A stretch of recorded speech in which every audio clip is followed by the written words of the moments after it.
Set to present this morning. We'll be using the time as it's with time limited. This is not a debate for any decision. This is an item for information, and we've invited the companies to come along, the groups to come along today to explain their position and what their view of the future may or may not be. And we'll take some questions, but we are limiting each section to 30 minutes, including questions, so that everybody gets a fair crack of the whip. We're not deciding any policy here today, so there's no debate and no decision to be made. In the fullness of time, no doubt, when a Thanet District Council comes up with its local plan, the Council will, as it does in all circumstances, be invited to comment on Thanet District Council's local plan. But we're not there at that stage yet. So perhaps I could just invite, in the first instance, the team from River Oak Strategic Partnership to come forward. Niall Lawler, Tony Freudman, I think Sally Dixon, Dr. Sally Dixon, and Angela Skembry. If you'd like to come forward, please. Thank you, and welcome. Thanks for taking the time to come and visit today.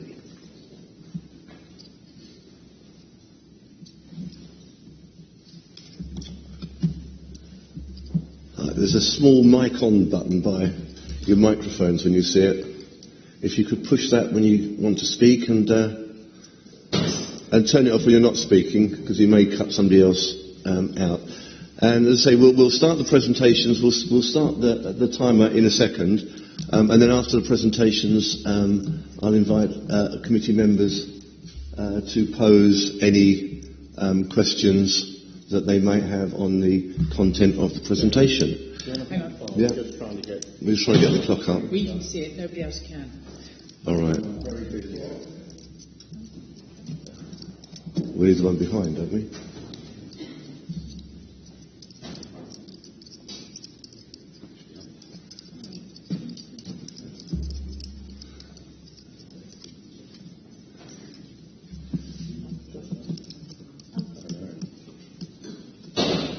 It's those two we need, isn't it?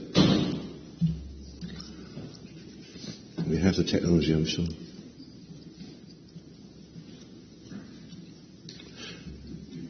Perhaps while we're waiting for the screens to come up, would you like to just quickly introduce yourselves? Sure. My name is Tony Freudman. I'm a director of River Oak Strategic Partners. I'm accompanied by my colleague here, Niall Lawler, who's also a director of River Oak Strategic Partners, and our team is completed today by Angela Skembry of RPS, who is a senior town and country planning consultant, and by Dr. Sally Dixon, who has led our team in relation to the demand study on airport statistics and background. Okay, thank you. Thank you.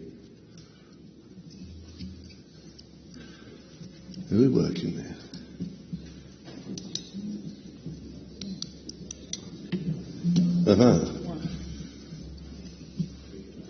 Got one there. Can we manage with that?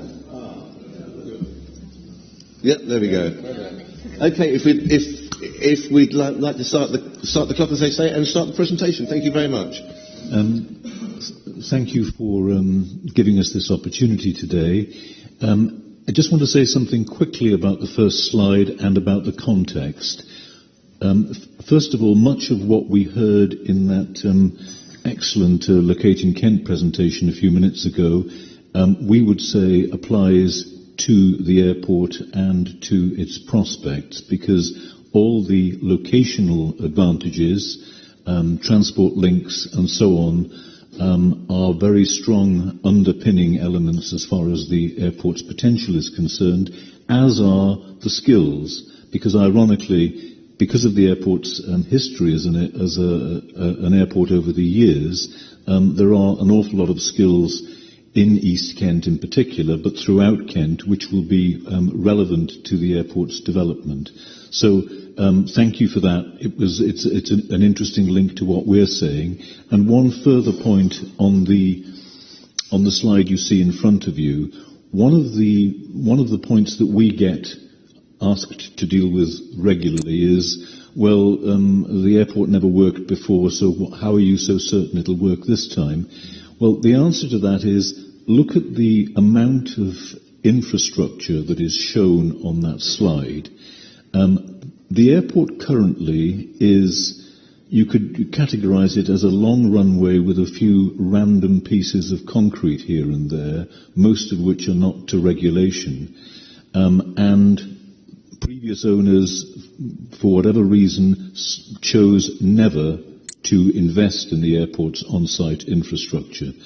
The way to combat and respond to the demand for cargo is to create the facilities, and that slide shows the airport at its most developed extent, which is showing 20 or so parking stands for cargo aircraft, an expanded facility for passenger aircraft, and premises on the northern grass, as we call it, for aviation-related businesses, all of which, of course, are employment generative. That, we say, is the answer to that, because the airport, as it was, simply was not equipped to cope with any additional business. So having made that point, I'm now going to hand over to my colleague, Sally Dixon, to take you through some of the background and in particular the economic data. Good morning, and I'm here to speak to you about why Kent and Thanet need Manston Airport. Firstly, for those who are not directly involved, may not realise how difficult the economic situation is in Thanet. Thanet has particular problems associated with deprivation. It's the poorest local authority area in Kent, ranked 28th of 326 districts in Kent, in England. This is down from 49th in 2010, so the situation is getting worse.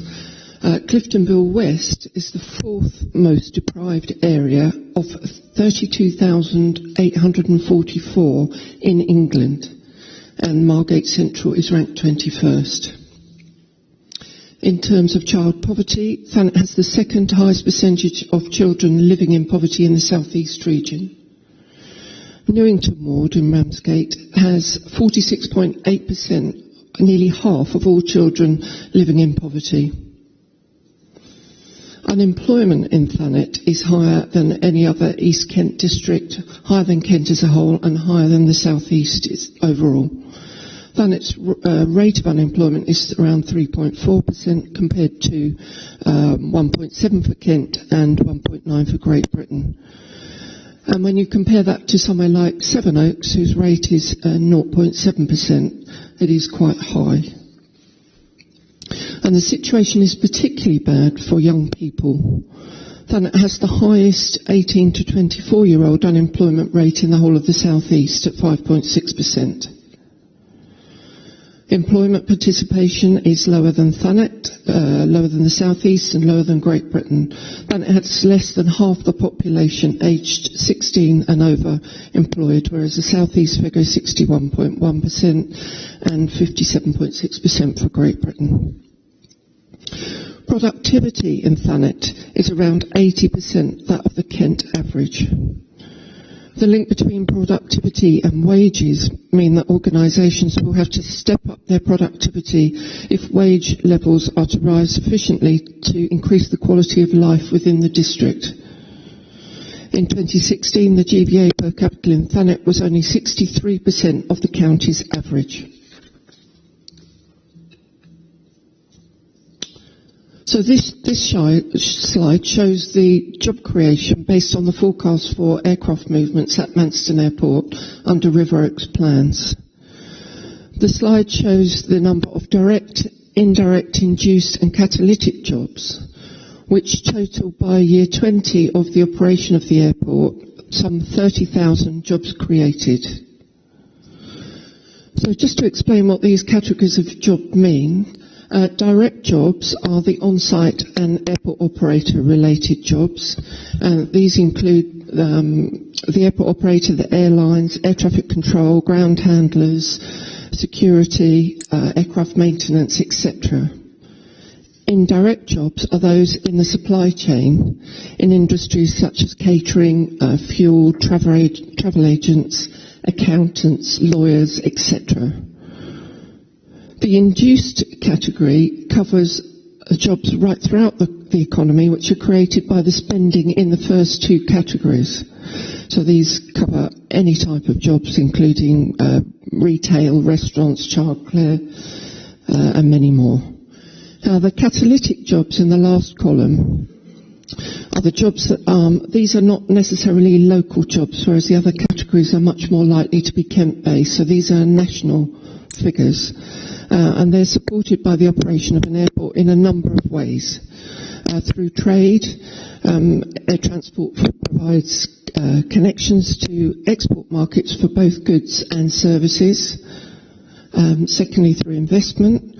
The presence of an international airport is a key factor in inward investment decisions about where to locate offices, manufacturing plants, warehousing. And then thirdly, through tourism. Air services facilitate the arrival of tourists, and their spending in the economy supports a wide range of jobs, hotels, restaurants, entertainment, etc. And the final category is productivity. Air transportation offers access to new markets which enable businesses to achieve greater economies of scale if they take those opportunities. I should point out that the jobs shown on the slide don't include the construction jobs, because these are not permanent jobs. So construction employment is likely to be in the region of 600 to 700 workers on site for around 2 years. Planet employees need to be more skilled generally. We hope that creating jobs locally will inspire people to train for the whole wide range of opportunities that will be on offer at the airport. A partnership with local training and education providers will be essential if we're to ensure that local people from around Kent will have the skills to be able to take those jobs that are created. River Oak are particularly keen to promote engineering and science-based subjects. Should the DCO application be successful, we'll continue to work with East Kent College, with Canterbury Christ Church, and with all the other education and training providers in the county. So, turning to the demand for air freight in the southeast, why do we need Manston Airport? There can be no doubt that we do need additional airport capacity. The government, the Airports Commission and many other commentators say so. What they say is that all the London airports will be at capacity within the next few years. Brexit may make things even more pressing as we attempt to boost trade outside of the EU and won't be able to truck to those countries. It does take years to decide to build a new runway or a new terminal. And so we're lagging behind what we need. The talk is often about the passenger market, which seems to get preferenced over air freight. Government, academics and airport managers themselves seem to understand the passenger market better. Anecdotally, there are a few examples of freight managers being promoted to senior airport roles. This means that freight tends to get squeezed out of airports when they run short of capacity. This is what seems to be happening in the London airports, and it's certainly what's happening at Amsterdam Schiphol Airport. That airport's reaching its slot limit of 500,000 movements, and freighters are being turned away. It's likely that more than 10% will be turned away next year than were turned away this year. That's around 30 to 35 freighter flights each week. And the impact on job losses is considerable. The reason given at Schiphol why passenger flights get preference is because they tend to be more regular, they're scheduled, whereas freighter flights can be more ad hoc, so there are no spaces for them, and that's why they get turned away. 3/4 of the UK's air freight comes into the southeast. So it's here that airport capacity is needed. The UK missed out on £9.5 billion in potential trade in 2015 because of the lack of airport capacity. And these losses are accumulating at £1.1 million every hour without additional airport capacity. And the South East losses are around £2 billion in potential trade annually because of this lack of airport capacity. So what's happening at the moment? Well, already considerable amounts of freight is being trucked to Northern European airports for flying. This is either because freight can't get onto a passenger aircraft as belly hold and keeps getting bumped off those flights, or because the route is not available on a scheduled flight, or because the goods are outsized and can't be security cleared in the UK. They can't fit through a scanner and they can't be security cleared here.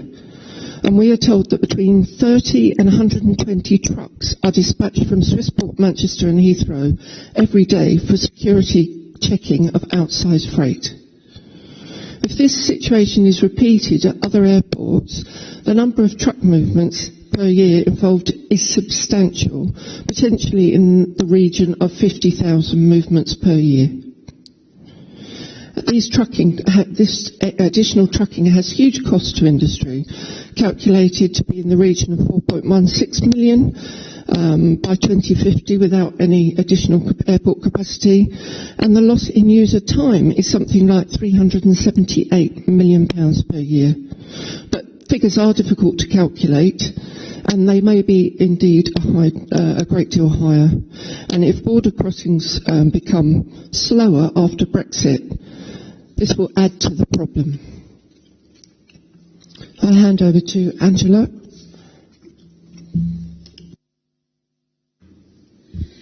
Good morning. I'm going to just talk to you a little bit about the spatial fit of the plans that River Oak have in terms of planning policy. It's very important. It's what we all work to. It's a framework that exists, and there needs to be a keen fit. So my next series of slides are really going to demonstrate how the proposals do that. We start off at the top with national planning policy and what that says about airports. Just some key points to flag up from the national planning policy framework. This is the national framework which governs planning policy in this country, and its key planning principle is to proactively drive and support sustainable economic development to deliver the infrastructure that the country needs.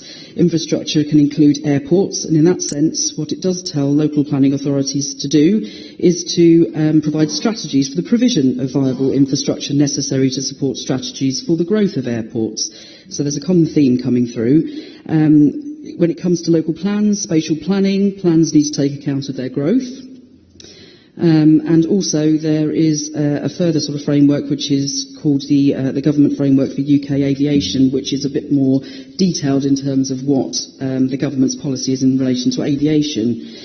On that particular topic, again, government's primary objective to achieve long-term economic growth. It talks about the aviation sector being a major contributor to the economy. Talks about the government's main objectives, which are to ensure that the UK's air links continue to make it one of the best connected countries in the world. In terms of a short-term priority, this is to work with the aviation industry and other stakeholders to make better use of existing runways at all UK airports. Local authorities, again, are invited to identify and protect where there is robust evidence, sites and routes which could be critical in developing airport infrastructure. This is to widen choice and so is all contributory to this long-term economic growth objective. Very recently, we had the Airports Commission, who looked into the aviation capacity in the South East, selected the Northwest runway at Heathrow to be the strongest case. What that document did do is to reinforce the message about air freight and how important the air freight sector is in terms of its role to the UK economy and particularly to trade with emerging markets and other non-EU countries and to many airlines. More recently, we've had the draft Airports National Policy Statement. What this does is to bring forward the government's policy on aviation. It's been a long time since the aviation policy framework came about in 2013. This document is rather crucial because what it does do is feed upon the evidence that was presented as part of the Airport Commission's work, reinforces some messages, but also brings out some other messages. One important message which is reinforced is that air freight, again, is an important contributor to the UK economy, especially in terms of the advanced manufacturing sector. It also recognises that the aviation sector can boost the wider economy by providing more opportunities for trade through air freight. This is a particularly keen document because it's the first time really that air freight has been recognised for its major importance in policy terms, aviation policy terms I should say. We have a new emerging aviation strategy which the government are developing. The expectation is that it will be in place for summer next year. This sets out a longer-term version for the aviation, a longer-term vision, for the aviation sector up to 2050, and it goes beyond just a simple runway at Heathrow. It recognises that aviation is at the core of the government's industrial strategy, that there is a need for all airports in the UK to make best use of their existing runways. This is a theme that has been commonplace throughout all the policy documents. And a specific issue for the consultation is identifying obstacles that may be faced by the air freight industry and how the government can help that to grow. So it's a particular focus that the government are keen to look into. Bringing things down to a regional level, which is where we sit, I guess, in this particular forum, there are some statements which it's useful just to have a bit of a reminder of. Facing the Aviation Challenge, it's a Kent County Council document dated August 2014, sets out the Council's position on aviation. What this does echoes a lot of the policy messages really. Central is maximising use of existing regional airport capacity with some expansion of existing airports and improved rail connections. And importantly, for us at least, Kent County Council supports growth in the UK aviation sector in order to improve economic growth and job creation. This is something which we're all about. Kent County Council Policy Statement on Manston, 2015. So it's a couple of years old, but it hasn't been replaced, so we'll hang on to this for the moment. Again, supporting continued regeneration of Manston and East Kent will keep an open mind on whether that should be a business park or an airport, depending on viability of the such plans and the ability to deliver economic growth and job opportunity. The Kent Local Transport Plan, which has recently been adopted, refers to the two statements above in terms of bringing things forward on a local transport level. The only other district in the county which has made a position statement on Manston is Dover. And just to read out what they have to say, so their position statement from 2014 supports the campaign to retain Manston as an operational airport, recognising the role and place that it can have in the UK aviation industry, making better use of regional capacity in accordance with the views of the South East Local Enterprise Partnership, while making a significant contribution as one of the strategic priorities for regeneration in the East Kent area. Very important line. In terms of strategic fit, again, the proposals that River Oak are putting forward tick a lot of boxes in terms of economy, as we've heard from Dr. Dixon, but also in other areas.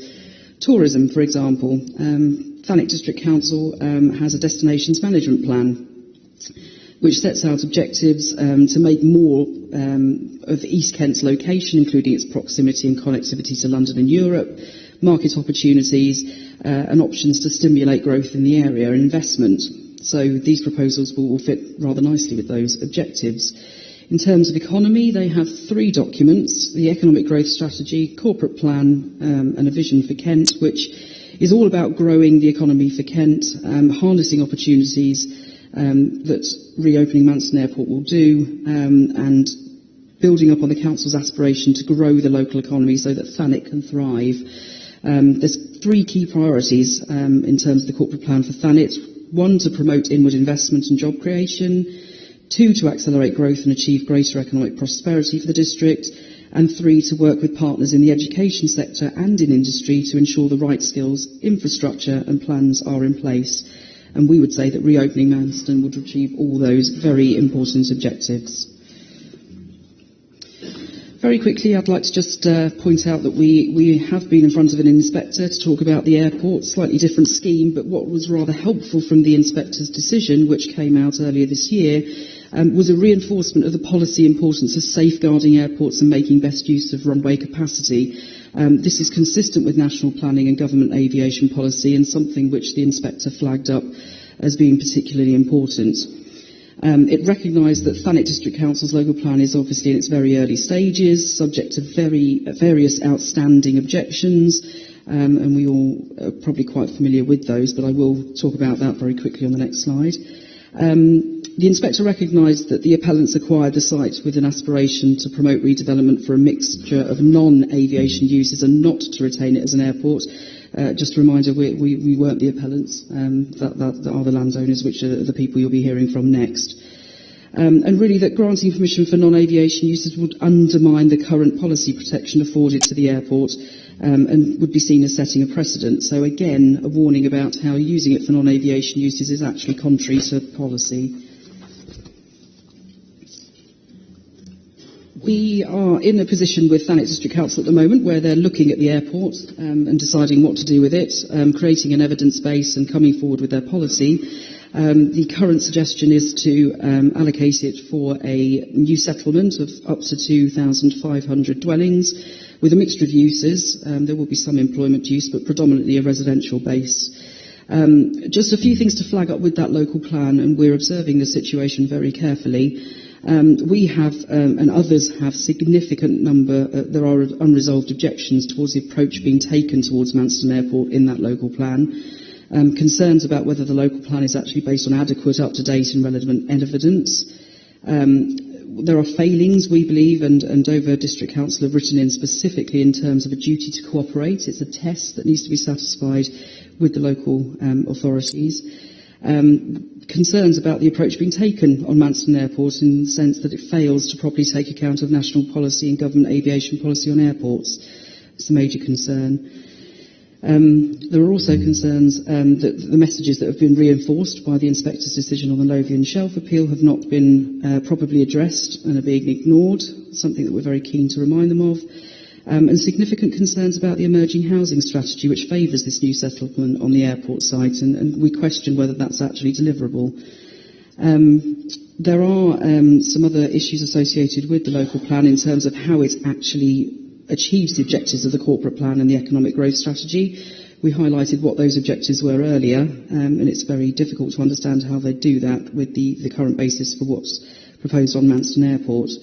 And more importantly, it's not what the local community wants. We've spent a lot of time speaking to the local community. There's a massive group of support there for reopening the airport, understanding what that really would do to the area, what contribution it would make on an economic scale, a social scale, and the difference and the catalytic effects that would come about as a result of reopening the airport. So the very last slide, which I'm sure you're pleased to hear, is just a summary, really, of how Manston Airport is a real opportunity for this area. It would provide a major gateway and point of entry for the movement of international freight.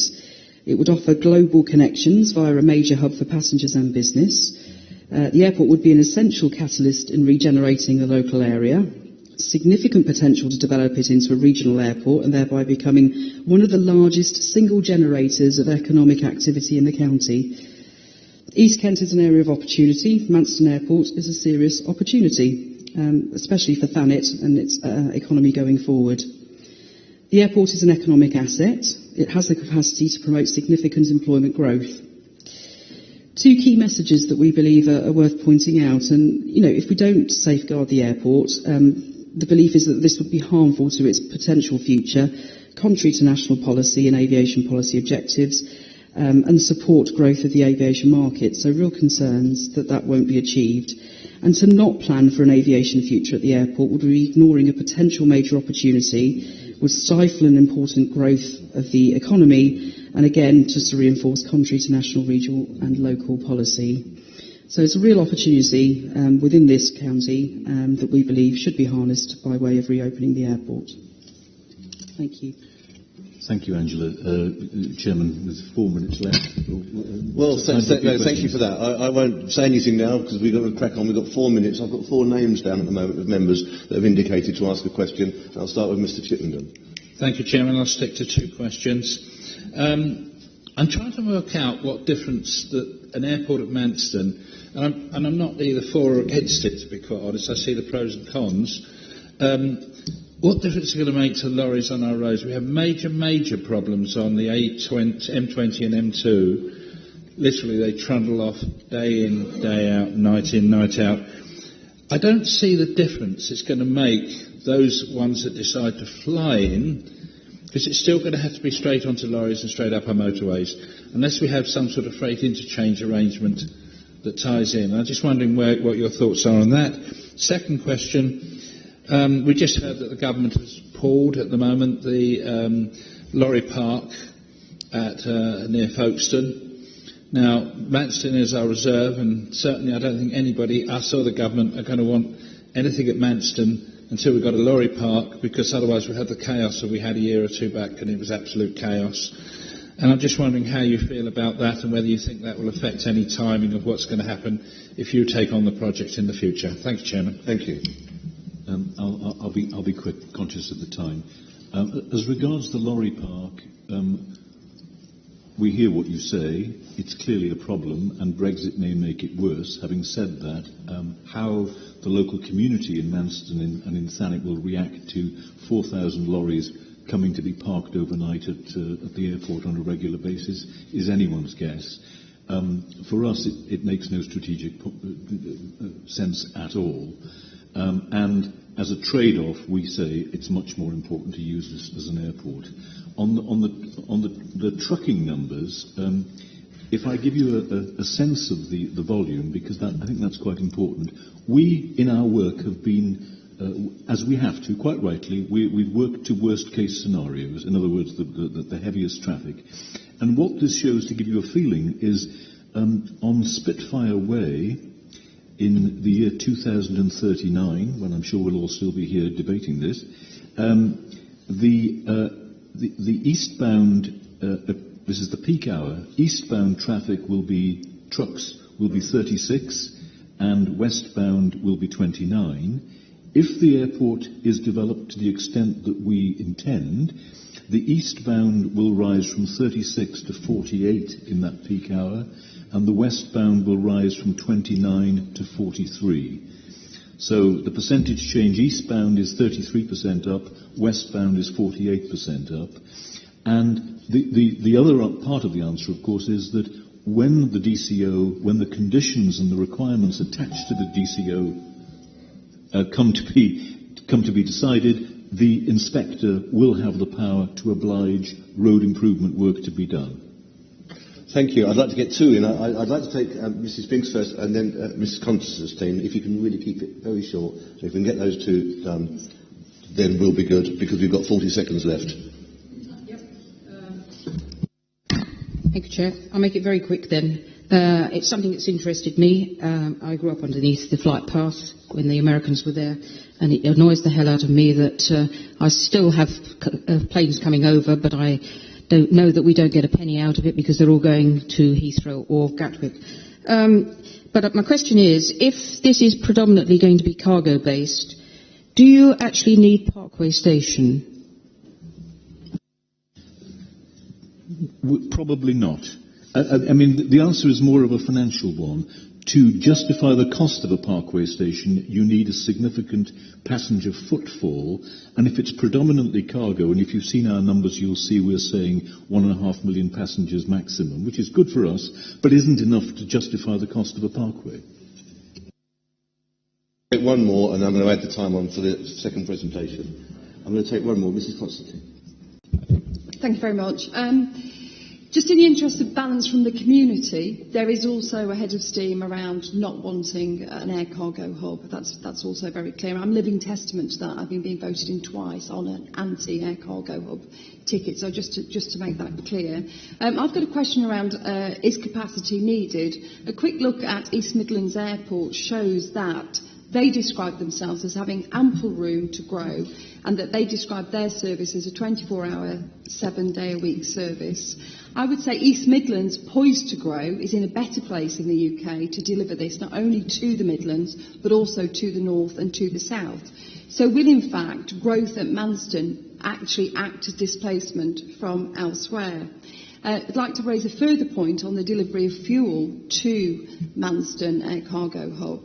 I've asked you this question a couple of times, and I've been given two different answers. Well, perhaps get it this time. It's important because it's about roadways. Okay. If fuel is being tankered in, then that is going to clog up already congested roadways as well as freight. I've been told a fuel line will be brought in along Network Railway and that negotiations are under progress.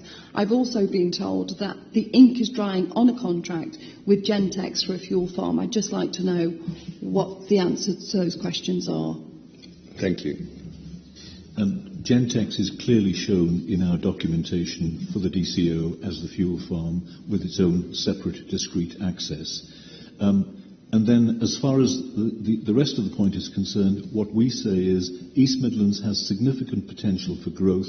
It does not have the potential to absorb all the additional growth that the UK needs, especially in terms of daytime air freighter movements, because East Midlands is a large passenger airport as well, and there is a contradiction there. Thank you very much indeed. Apologies to those who want to be overrun by a few minutes, but we'll add that to the next presentation too. Ladies and gents, thank you very much indeed for your time, and thank you for answering those questions for us. Appreciate that.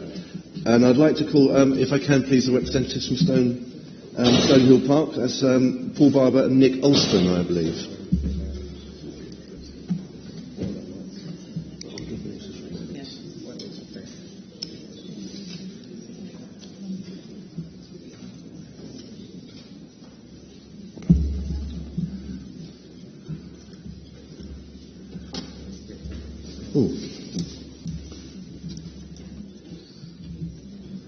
Excellent, thank you. Thanks very much. Same rules apply really, but understand just for turning the mics on and off is good. And I'll leave it to you how long you want to speak, but we'll put 30 minutes back on the clock. In fact, you'll be having 33 because that's an extra 3 minutes. Okay. So we'll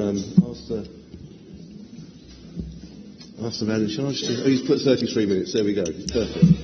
Thank you very much. I'm counting. Well, thank you. And councillors, thank you very much for inviting us to come along today and give you an update, effectively. I don't know if you remember, I was here, I think, about a couple of years ago and explained the project to you then.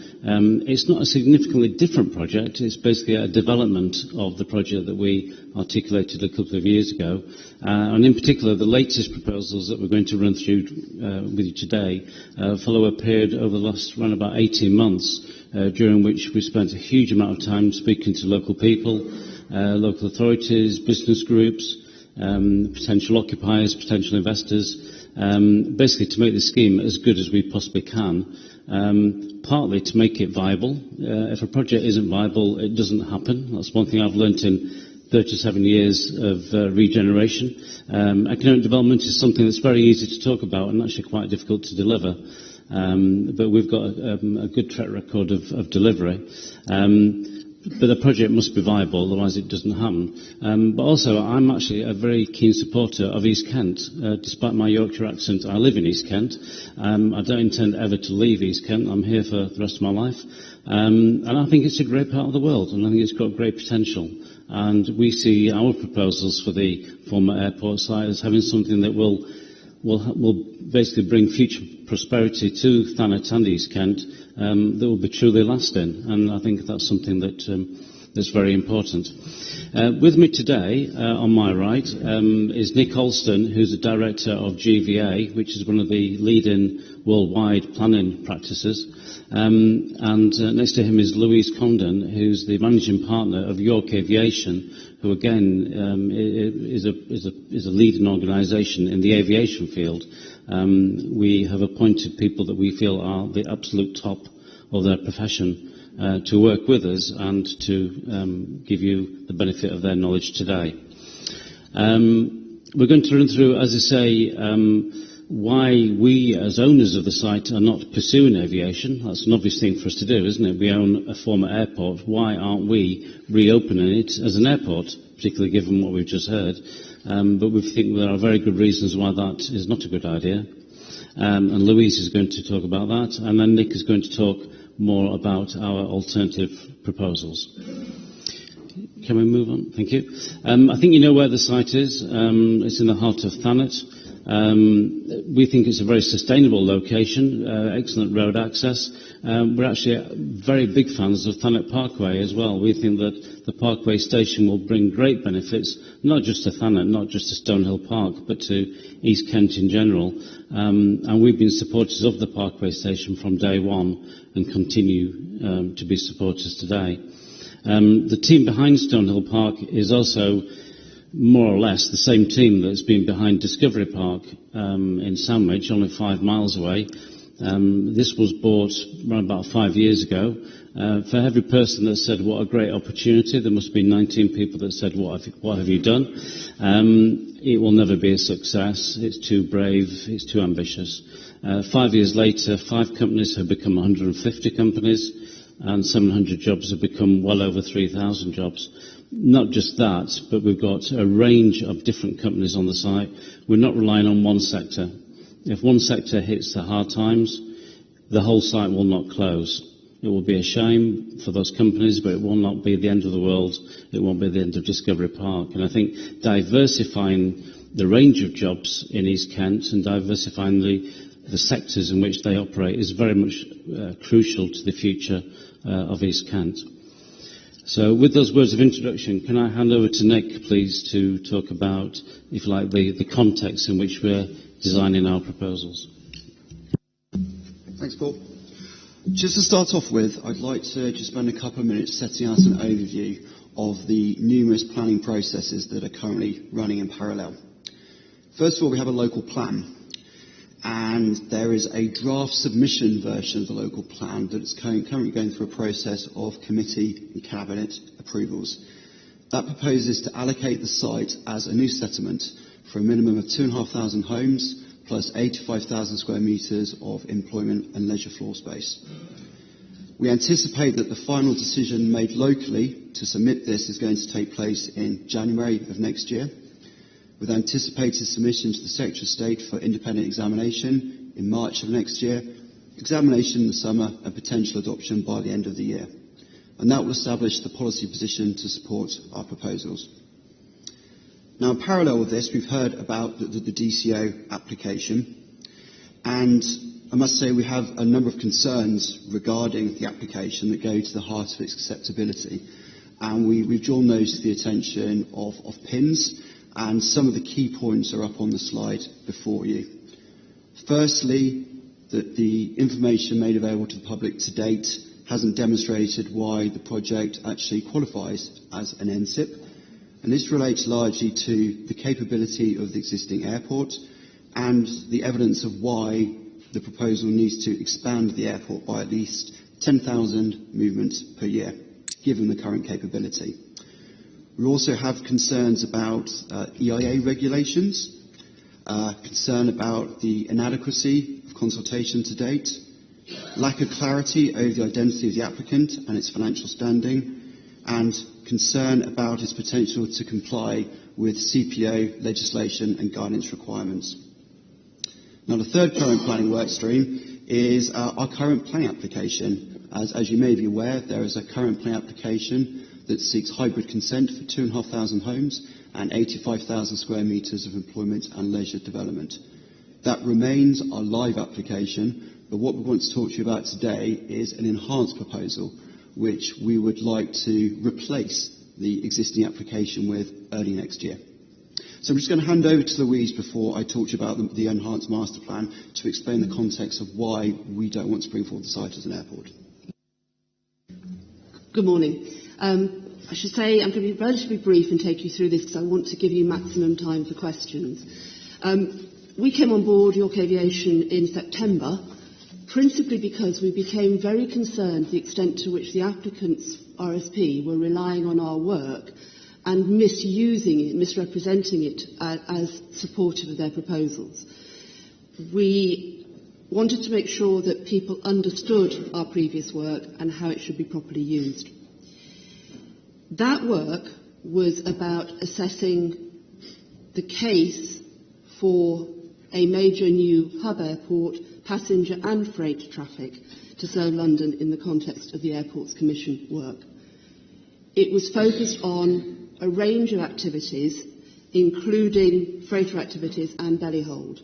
And I think I would liken the use that RSP have made of that work to somebody reading a detective novel and getting halfway through and saying he did it based on circumstantial evidence, but not reading to the end and finding out that actually he did it. It's all very well taking numbers out of the middle of a report, but you have to read the whole thing and see what we concluded. But despite that, when I look at the RSP submission documents, the only quantitative evidence of demand for air freight that is in that document is those figures that were plucked from the middle of our reports, wrongly. They're selectively quoted and perhaps misled people about what we said. When you read our work in entirety, it does not support the case for the need for a major new freight airport at Manston.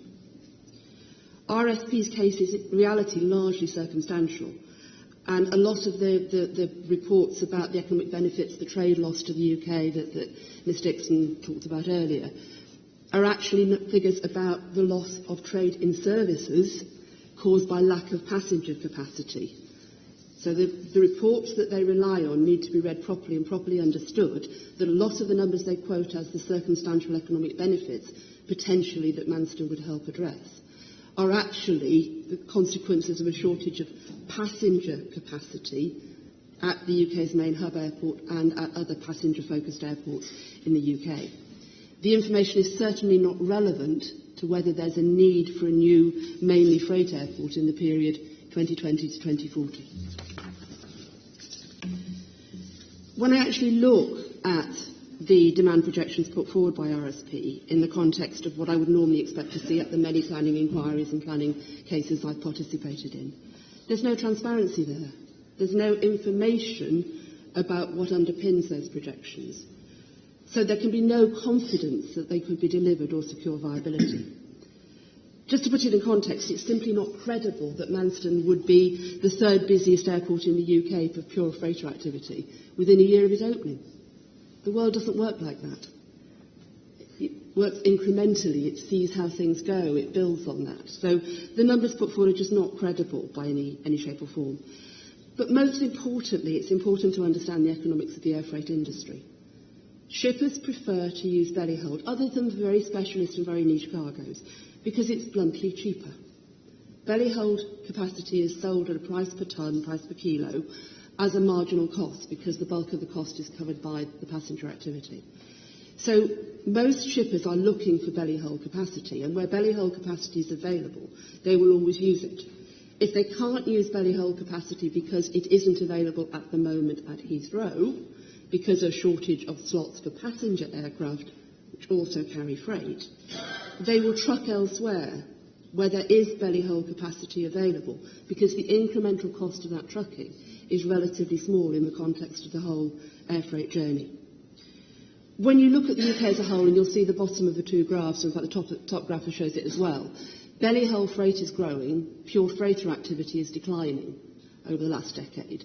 And the number of pure freighter aircraft movements to the UK has declined over the last 10 years. And that's clearly evident from the DFT's graph at the bottom.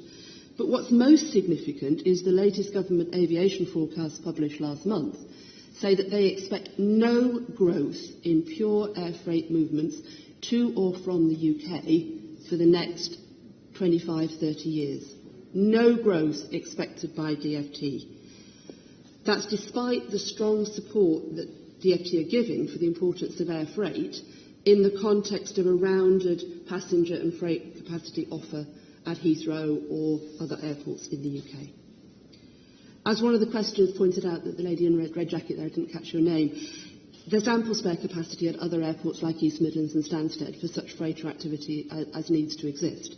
And most of that pure freighter activity, in truth, is integrator activity. And the reason that it's based around East Midlands, and to a degree Stansted, is actually because if you look at the focus of freight distribution in the UK, and we know this from some work we did for Transport for the North last year, that whole emphasis is moving northwards. And all of the key air freight and freight distribution hubs in the UK are clustering around the M1, M6 type area. And so people want to fly freight into that main distribution centre in the middle of the UK. So we've looked at our previous work for Transport for London and for Freight Transport Association, which RSP sought to rely on, and actually said, what does that tell us about the potential role for Manston? And our most realistic forecasts are that Manston might recapture what it had before, because there was a niche air freight market. There were people who, provided the price was right, were willing to use Manston. And if that market grew, it might reach around 2,000 movements in 2040. But that of itself isn't enough to justify a DCO application or meet the DCO test. But even to get to that level, given the nature of air freight activity, it is going to involve a substantial number of night flying operations. This myth that's being put out that freight activity can move in the daytime and doesn't need to operate at night, I'm sorry, doesn't stack up. Pure freighter activity requires night operations. It's the nature of demand from those global markets, China and the rest of the world, where most of the freight is coming in. So ultimately, the proposition on the table for a national air freight hub is not likely to meet the NSIT test. If you look at any reasonable forecast of use of Manston, it's not any more likely to attain viability than it did in the past. Avios Solutions work for Thanet District Council said that. They got it right. We say the same. Two other aviation advisors appointed by Stonehill have also looked at the issue. Altitude Aviation Advisory and Oxera have also said there's no realistic prospect of a viable airport operation. So backing that horse means you're dooming another round of failure. Lastly, I would just like to point out, you were given some very nice-looking job numbers just then.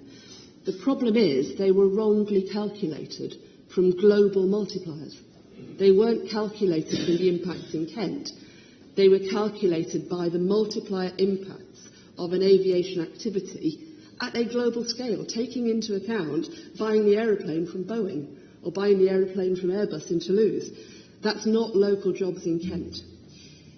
If you take RSP's demand forecasts, which we don't believe are realistic, but if you do, the likely employment supported by Manston would be around 16% of the numbers put forward by RSP. But on more realistic projections of the use of the airport, about 1,000 jobs would be created. If the airport's not viable, then you get no jobs. So on that note, I'm going to turn back to the positives and hear about the Stonehill Park proposal. As I mentioned earlier, there's a current planning application that's pending determination, but our intention is to replace that application with a new enhanced master plan. And the very basic context to this is that on the basis that all the evidence before us firmly indicates that reopening the airport isn't a deliverable proposition, it is entirely appropriate from a planning perspective to repurpose this site, which is located in a sustainable location, represents brownfield land in an area where there's development need. So on the screen there you have a concept plan. It sets out our enhanced proposals, which continue to comprise a new settlement. And I'll just take you through the 5 key components. Now, starting at the west of the site, that is a new business park, a new high-tech business park. Moving to the east is a new cluster of heritage aviation attractions, including a heritage airport. Stepping to the east a bit further, a new sports village. A little bit further to the east is a new residential community of up to 4,000 homes, set alongside a new country park. And that will be delivered alongside all the necessary infrastructure enhancements that are necessary to support the new settlement, including transport upgrades, social infrastructure, and so on. Oh, wrong way. Okay, so I'm just going to take each of those components in turn. Starting with Lee housing. up to 4,000 homes, and we anticipate that being delivered over a period of sort of 15 to 20 years. So it takes us through the current plan period of the draft local plan, which takes us to 2031, and then a period beyond that. That will have all the necessary infrastructure needed to create a sustainable community, including 3 primary schools, nurseries, local shops, GP surgeries, community halls, so on and so on, with some elements of social infrastructure being provided off-site, including the expansion of existing secondary schools. We anticipate it being a genuine lifetime community, so starter homes through to family homes through to retirement housing, homes to buy, homes to rent, including affordable and shared ownership. Now, the role of Stonehall Park will be to act as master developer, putting in the infrastructure and creating oven-ready service development plots for house builders to come on board and deliver housing. So we anticipate there being numerous house builders being on site at any one time, and that will include the opportunity for custom build, with the quality of the architecture being controlled by a design code. Now, as I mentioned, the housing will be delivered alongside a new advanced manufacturing or high-tech business park. We're currently planning for around 50,000 square metres of new B1C, perhaps some B2 space, which we anticipate would support around 1,500 to 2,000 jobs once you include jobs associated with the heritage attractions, local shopping, schools, and so on. This would be on top of several hundred construction jobs. We anticipate up to 500 jobs per year being created on the site over that 15 to 20 year period. And those jobs will be supported with appropriate training opportunities, including apprenticeships. A key change from our previous application is a significantly enhanced aviation heritage offer.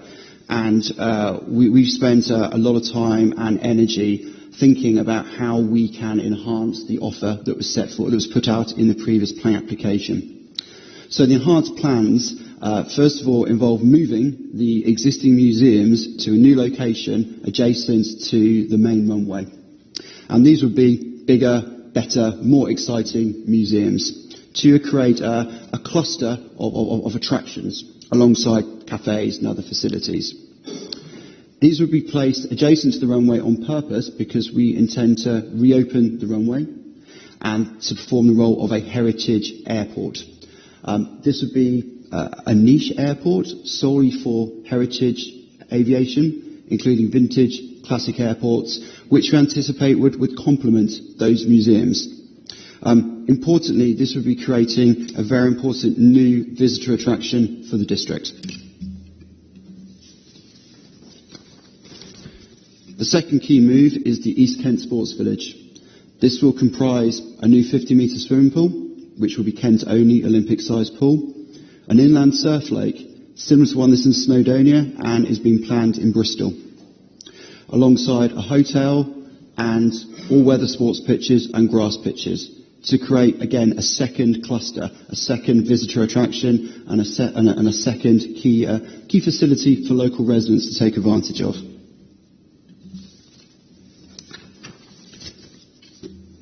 A new country park.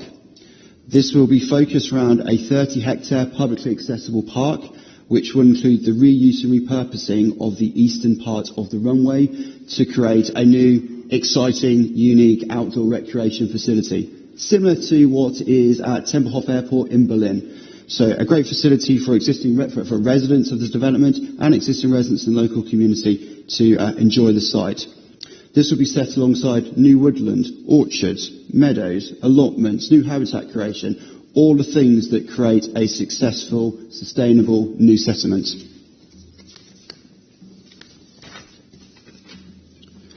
So, to summarise, why do we think this is the right option for the site? First of all, the principle of development is firmly acceptable in planning terms. This is a previously developed vacant site located in a sustainable location where there is need for development. It's fully aligned with government priorities to boost housing supply. It's also fully aligned with government priorities to boost the economic performance of the country and the district, noting those two visitor attractions that will be brought forward as part of the master plan alongside the 50 square metre manufacturing park. It's supported by the emerging draft local plan, which we anticipate being submitted for examination early next year. It comprises sustainable development. This has been tested in the Council Sustainability Appraisal, which is informing the draft local plan. It will protect at least 500 acres of greenfield land from being developed, which would otherwise be the case if Manston Airport is not brought forward for housing. As we've heard from the Rees, there are no credible alternatives to the plan that we're putting forward to you today. And finally, this will deliver very significant public benefits. We're talking thousands of much-needed homes, thousands of jobs and training opportunities, new heritage aviation attractions, a new country park, and the East Kent Sports Village. So I'm just going to hand over to Paul. Thank you. Final sentence, and then obviously we'll be more than happy to take any questions. 10 minutes to go. So that basically, in a nutshell, we've tried to summarise quite a few years' work in about 20 minutes there, which is a little bit of a challenge. But basically, they're the reasons why we're not going to seek to reopen the site as an airport. We think that were the site to reopen as an airport, there is a good chance that in a few years' time it would close, and we'll be back to square one, back to where we are today. But in fact, we wouldn't be back to where we are today because the opportunity to redevelop it may have gone by then. And 500 acres of beautiful Thanet countryside will be under houses completely needlessly when we've got a suitable site available for development almost immediately. So that's why we're pursuing our alternative plans. We think the plans are good for Thanet, they're good for East Kent, they're good for Kent, and we firmly stand behind them. So thank you for listening to our presentation and gladly taking thank you. Thank you for that, and thank you again for coming. At the moment I've got 4 members of the committee members and 2 visiting members who've requested to speak. I'll start, if I may, with Mr. Holden. Thank you, Chairman. To Mrs. Congdon, you said that it was the case that there must be night flights, and I was interested to hear that because, of course, that's a concern to the Thanet residents who won't be freighting much cargo out of the airport, but will be having the airplanes going over their heads. But you said there would be a need for it, but I have here a resident made a recording of a consultation in which Mr. Freudman said, "We don't need night flights." I said that last year. This was in June, on June the 24th. I told that lovely gentleman who was with you, we didn't need night flights then, and it's the same message now. I don't give about night flights. Let me be very clear. It costs us more money. So what all that really cares to me is money. Okay, I don't give about night flights. So he's quite adamant that there won't be night flights. What do you say to that? Is he wrong? I've seen that quote before. I think the reality is that pure freighter activities depend very heavily on operations during the night period, particularly in the early morning hours and the late evening hours. That if you look at airports like Frankfurt, which I know are cited in some of the RSP material, since they had the night movement ban in place, there's been a substantial decline in the number of freighter movements at that airport because it doesn't fit with the pattern of freighter activity. So I think either you have a reopened Manston with a niche amount of activity it had before with a relatively contained number of night flights, or if you're going to grow Manston at all, it will come at the cost of a substantial number of night flights. So I don't think you can have growth. I don't believe that growth in the scale put forward by RSP is likely to happen anyway, but certainly it is not going to happen without a substantial amount of night flying. Thank you very much. Mr. Messenger. Thank you. Welcome, and thank you very much for a fantastic presentation. It's good to see that so much investment and billions of pounds will be available from your companies to be able to do this fantastic concept. But my 2 questions are here. Has the scheme been tested against the Kent Strategic Transport Model? And will you be conducting ecological surveys, archaeological investigation and noise and air quality modelling? Thank you. Okay, I'll pick up this question. So starting with the transport question, we've been having detailed discussions with KCC highways officers for 2 to 3 years now, and we are fully aligned with the Kent transport strategy. So one of the key pieces of infrastructure that this site can deliver is quite simply a north-south road that goes from the A299 through our site, and then ultimately connects up to Westwood Cross. And we're in discussion with your officers about how that can be delivered. Certainly we can deliver it up to the boundary of our site, and the discussions are how do we put the final piece in. And that will be alongside other localised upgrades to other roads, particularly along the Hayne corridor. So the answer to your question is yes, we are playing directly into the transport strategy for the district. In terms of the environmental queries, start off with ecology. Yes, we've done substantial ecological surveys across the site as whole, starting off with a phase 1 and then moving to species-specific surveys. Now, all that survey work has been undertaken and is going to be accounted for as part of the environmental impact assessment, which is going to be done in conjunction with this revised planning application. In terms of archaeology, we have agreed a scheme of archaeological investigations with KCC Archaeology. All those investigations have been undertaken across the site as a whole this summer in accordance with the requirements of KCC Archaeology. So all that work has been done. Does that cover all Thank you. Yeah, thank you very much indeed for that. I've got Councillor Mr. Wright and then Mrs. Binks. Thank you, Chairman. Swale District Council and Dartford Council have been two of the leading councils in Kent in terms of having an economic-led regeneration plan rather than a housing-led plan.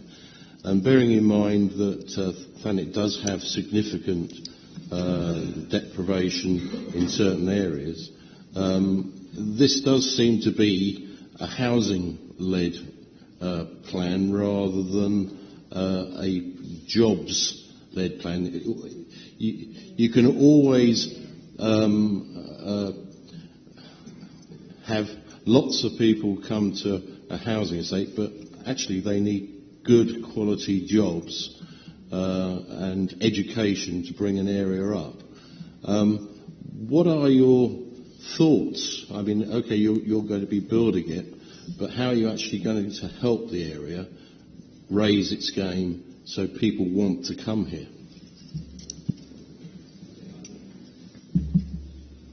Well, we see the scheme as very much mixed use. You're right that there is a greater proportion of the site dedicated to housing than to employment.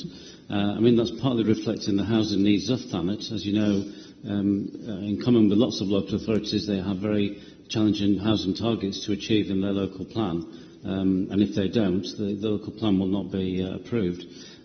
So we're making a significant contribution to Thanet achieving that target without affecting the open countryside. But there are a large number of jobs. As Nick says, up to 2,000 jobs will be created within the employment area. And I think crucially we are targeting companies in growth sectors and also companies that employ highly skilled people. Now, people will say, well, you know, how will you attract highly skilled people to Thanet? Now, again, I come back to my earlier point, why not? Thanet's got great attributes. Why shouldn't highly skilled people move into Thanet? But actually, we see the majority of those jobs going to local people. And we're looking particularly at the younger generation coming through, who at the moment possibly have not got the same aspirations for highly skilled jobs as maybe in other areas, because those jobs in the main are not as prevalent in Thanet as elsewhere. So we are keen, partly based on our success at Discovery Park, as I say, only 5 miles away, where East Kent College say that since we've been in town, the aspirations of their science students has gone through the roof, because they now see that actually studying well at school and studying well at college in science has a direct link to getting a really good science job, whereas perhaps they didn't see that link. So, you know, we're going to try and repeat that success at Discovery Park, at Stonehill Park, perhaps more towards the engineering side rather than science. There's no point copying Discovery Park and creating another one. But the recipe of success at Discovery can easily be applied in a slightly different way at Stonehill. And so we're very confident that we can achieve that. Thank you, members. Thank you for that too. We're doing very well. I've got some members want to speak and some members that aren't on the committee that want to ask a question. First, I want to take the members of the committee. So I'm going to ask Mrs. Binks first, and then Mrs. Constantine. Thank you. Jobs. I must admit I object to being called or being in an area where we're going to have a new settlement. It makes me feel like a Native American Indian. It's all about jobs. It was all about jobs 60 years ago, and it's still about jobs. I remember, I believe 4,000 jobs was the promised number originally when at Discovery Park. Take out the extra that Pfizer actually left behind, which was more than some hundreds more than expected.